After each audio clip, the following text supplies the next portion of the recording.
Welcome back. This is John Locke, and today I want to talk about why trying to save money on SEO is not always the best strategy and how penny pinching can actually be detrimental to your efforts.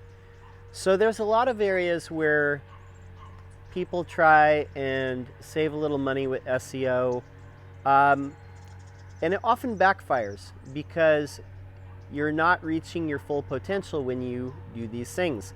One area where people try and save some money is on their actual web hosting.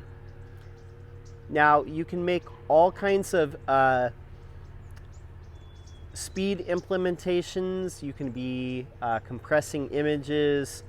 You can be caching your files. You can be minifying your files with CSS and JavaScript and all those things. It's not going to make a bit of difference when you have cheap, subpar hosting. Now, one way to really know if your hosting sucks is see what your time to first byte is. Now, if your time to first byte is anything more than, say, like 350 milliseconds, you might have mediocre hosting. If your time to first byte is over 1 second, or if it's like 800 milliseconds, then you are definitely on subpar hosting.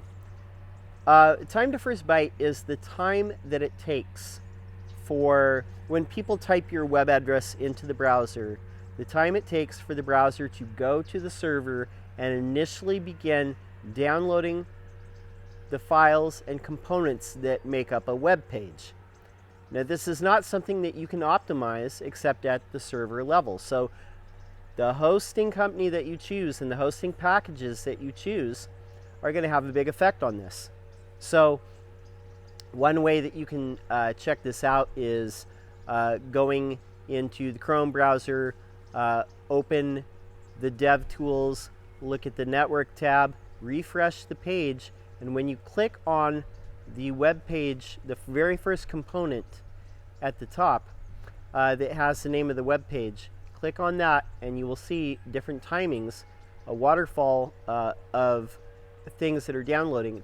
TTFB, or time to first byte, will be one of those very first things. So it's very important to keep this in mind because you will have a slow site.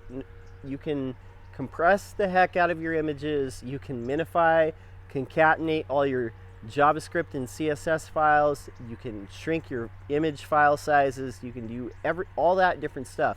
But if your hosting is garbage, doesn't mean anything because your site's still going to be slow. So do not cut corners on your hosting. Another place where people try and cut corners with their SEO is in the content writing. So content, I think of it like this. The content on your site are permanent assets. Whatever you put up there is going to be a brick in the foundation of your house. It's going to be a brick in your house itself. Think of the website as a house. Each piece of content is a brick. So if you are purchasing content or you're paying for content and it's not, if you read it and it seems like garbage, or if your customers read it and it seems like incoherent stuff that was spun up by an article spinner, maybe written by someone with not any knowledge of what the subject matter is, then that's not going to be an asset for you. It's going to be like building your house out of bricks that are made out of talcum powder or something. Like you hit them and like they're going to just turn into dust. And you don't want that. You want good content for your site because I'll tell you a little secret. When you have good content on your site, it ranks. When you have good content on your site, it ranks. So that's a good way to know that the content that you have on your site is actually good. You know, you're getting leads from it. People find it, they go to that page, and then they fill out a contact form afterwards. You're getting leads. from that content. You're getting sales and revenue. So don't skimp on the content. Another place people try and skimp is on the design and development of the website. Now, I know you can go to Theme Forest. You can buy a $59 WordPress theme. Sure, you could do that. You could do it yourself. You could put together your own site. You could have somebody put together your site. You might pay them $1,000. Might even pay them like, a whole whopping $1,500 or $2,000. But, building a site on top of WordPress theme, like Avada or Xtheme or Divi, here's a little secret that I'm going to clue you in on. When you go to enterprise level sites, like actual Fortune 500 companies that make a ton of money, none of their sites are built on Avada or Xtheme or any of the other top 10 themes you'll see at Theme Forest. None of them are built on top of Divi. And there's a reason. You see, those Swiss Army knife themes, those drag and drop, builder themes that are so popular at the low end of the market, and it is the low end of the market, they do not translate to performant sites at a high level. Enterprise level sites are designed.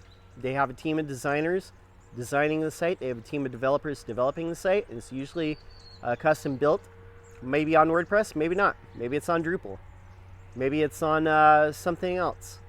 But it's definitely not put together with a $60 theme that you found in a marketplace because you're trying to cut corners and do it yourself. Or you're trying to cut corners and hired a very cheap company to build you something on top of that, and that's how they make money. They can't custom develop anything because then they would lose money. The secret with those themes is a lot of them use a page builder like WP Bakery that are built into these themes. And Divi uses a bunch of short codes as well. WP Bakery uses a bunch of short codes. Short codes are like little snippets that help build these drag and drop builders. But each time that you add a component to the page, when that page renders in the browser, it has to go back to the server and render like each part. It has to render that short code in PHP before it spits back to the browser. So you end up with these very non-performant pages. Now, if you want to spend $60 on a theme and do it yourself, if that's the place you're in or that's where you're starting, that's great. But if your business is growing and you're doing like $500,000 a year or $1 million a year or $2 million a year, it's probably time to invest in something a little bit better. And like I said, if you're worried about performance, those themes are not going to cut it as you move closer to the enterprise level. So look at the companies that have been there before you and see what they're doing. And I can guarantee you, it's not buying something off Theme Forest and building a website on that. It's not what they're doing. And there's a reason. The last place where people try and cut corners with SEO or save a little money, save a few pennies here and there, is just by judging SEOs on price. So when they're hiring a SEO agency or a consultant, or even if they're just hiring like a marketing assistant or something like that, some people might say, hey, they're all the same. I'm just going to grab the cheapest person, no matter what. Whoever I get, they're going to be the absolutely like rock bottom price because, hey, it's all the same. Problem is, it's not all the same. And not everyone does SEO the same way. And this is a lesson I think that some people need to learn. When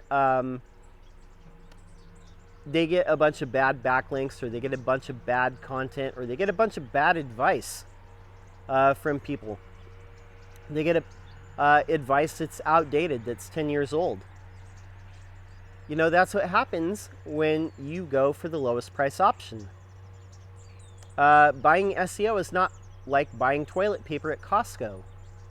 It's not like buying a big ass jar of peanut butter or mayonnaise at Thrift Mart or something. It's not all the same.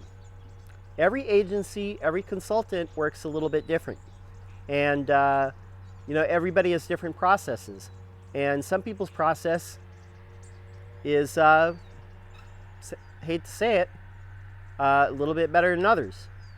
So be wary, and like I said, that's one of those things where you don't want to cut corners, because I'll put it to you like this.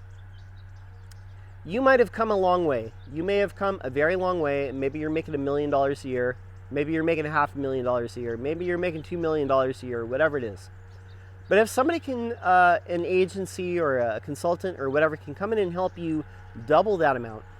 Instead of making $1 million, you're making $2 million. Or maybe instead of making $1 million, you're making $4 million a year. That sounds like a really good bargain. And you're generally not going to get that by hiring the lowest cost person. So, word to the wise. Talk to other entrepreneurs who have had success and have gotten past the point where you want to get to, and see what they've done. Talk to them, see who they advise. My name's John Locke. My business is Lockdown Design and SEO. We're here every single day making videos on SEO. If you have a question, leave it in the comments below. I would be happy to answer. That's it for now. Until next time. Peace.